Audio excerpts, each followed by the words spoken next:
За распространение ложной информации о готовящемся взрыве, поджоге или других действиях, которые могут привести к гибели людей, значительному материальному ущербу или другим общественно опасным последствиям, предусмотрена ответственность по статье 207 УК РФ. Сообщение может быть сделано как устно, так и письменно, однако форма и способ передачи информации не влияют на квалификацию преступления. За совершение такого преступления предусмотрено наказание в виде штрафа в размере от 200 до 500 тысяч рублей, ограничение свободы на срок до 3 лет или принудительных работ на срок от 2 до 3 лет.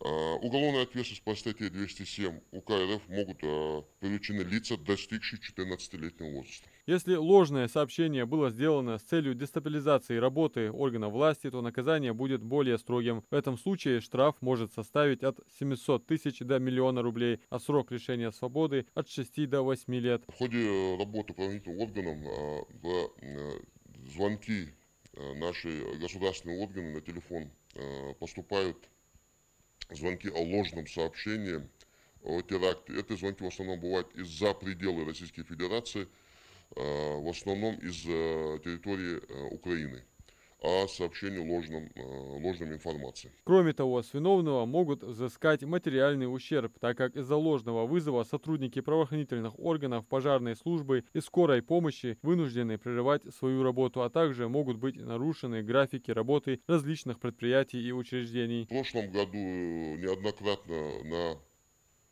номера телефонов госорганов поступали телефонные сообщения о ложном минировании и о ложном сообщении о теракте. Если гражданин, кто совершил ложный звонок и находится на территории Российской Федерации, то такие лица устанавливаются, привлекаются к уголовной ответственности по статье 207 УК РФ. Адам Мережков, Мухаммад Яндиев, Магаз 24.